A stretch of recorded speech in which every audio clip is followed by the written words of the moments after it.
Welcome everybody to the Documentary Physics in Students Life. I am Omar Hisham and this is Yusuf Murad. Imagine your academic life without any way of entertainment. It would be tiring and boring. And what way of entertainment is better than the television? It has always been like that for the last 40 years. We are going to introduce the idea of the basic television as much as simple as we can, but that's not only what we got. Of course, Omar, everybody wants to eat warm fries while sitting in front of the television. And that's why we need to introduce the microwave as well. But it's not only all about entertainment, it's about academics too. Yes, we'll be introducing the idea of calculators too, so we can solve math equations smoothly. Thank you everybody and enjoy the show.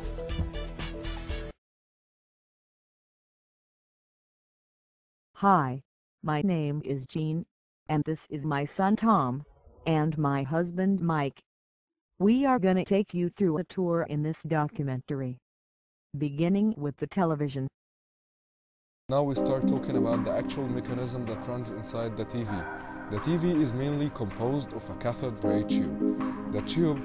The cathode ray tube consists of a cathode and anode. First, we heat the cathode, which is the negative terminal, until the electrons are emitted in a ray or stream and focused by the anode, which is the positive terminal. Then accelerated by another anode to land in a tiny dot right in the center of the stream. Such a stream passes through a vacuum till it hits the other end of the TV, which is the flat screen. This screen glows when hit by the electrons because it is coated by phosphor.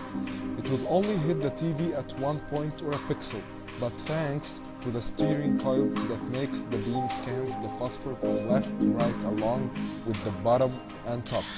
As a naive idea to explain how different colors show up on TV, there are three kinds of phosphors that are arranged in stripes. Each emits green, yellow, or blue. By a certain mechanism, here, out of our focus, there are also three electron beams of the same color that are projected on the screen. Here, there is a video that explains the TV working mechanism in a more vivid way.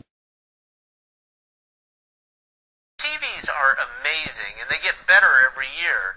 The basic technology, though, has been around for about 50 years. Let's take a look at how it works. This is the inside of your basic television set. I know it looks complicated like a nuclear reactor to a lot of people, but it really only has four important parts. Back here, there's the electron gun, then the steering coils, then the phosphor screen up front, that's where the image is going to be displayed, and a glass tube that holds it all together. The electron gun, ooh, it sounds like it's out of Star Wars, but its job is simply to produce one or three electron beams that are going to shoot forward and light up the phosphor screen. When the electron beam hits the phosphor screen, it lights up a tiny portion of it called a pixel. There are over 200,000 pixels on a typical television screen. The steering coils are in charge of moving the electron beam. They're able to make it scan from left to right and top to bottom to paint an entire image. So that's how a basic TV set works, and now there's all kinds of new technologies like projection screens. I'm Marshall Brain, and that's how stuff works. History of television. The TV, when it was first introduced at 1935, it was not electronic at all. It was a sort of mechanical one working with a motor, with a spinning disc and a neon lamp. When you turn on such a television, it gives a reddish-brown picture about half the size of a business card. What is interesting about this fact is we can see how dramatic development of the modern physics has contributed to our television that we see today. These are the old components of the television, which is the motor, the spinning disc, the neon lamp. This is a picture of the old television which existed in 1929. So, I guess you know a lot about TVs, but can you tell me something about microwaves? Son, you are not very patient. Wait and see. Yeah, wait and see! Now we're gonna move to talk about the microwave. The microwave is really the 1-minute device. It cooks your food in a few minutes. Here and before we start to explain the mechanism that runs inside a microwave, we'll introduce a completely new idea discovered in University of Florida about the microwave, which is sterilizing the sponge that you use to wash the dishes using a microwave. Even the dishwasher cannot do such a thing as effectively as the microwave can do it.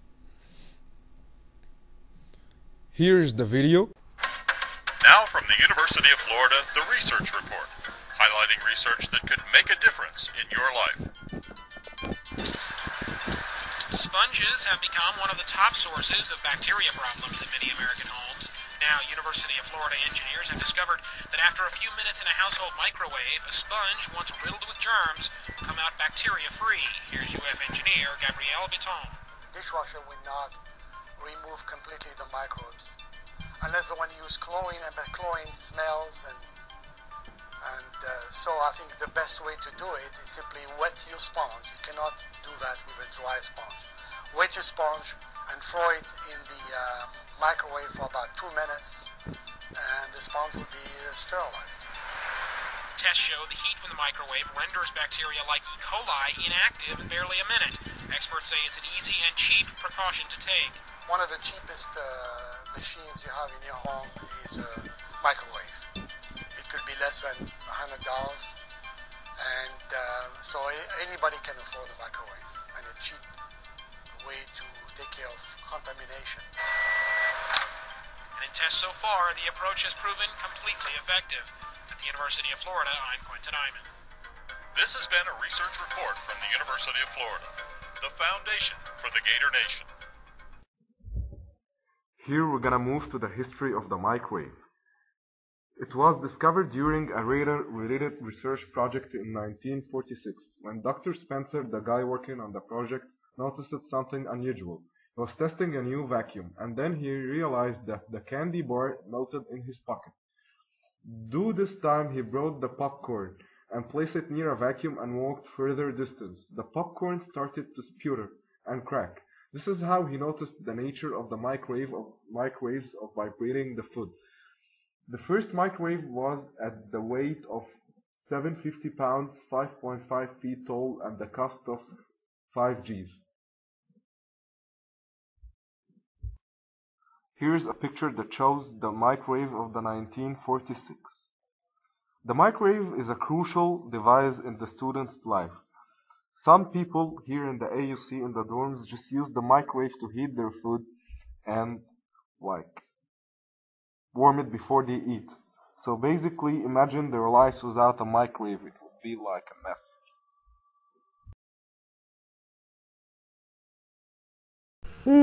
But what about solar cells? Be patient, my dear boy. We are gonna see this now. Solar what? Wait.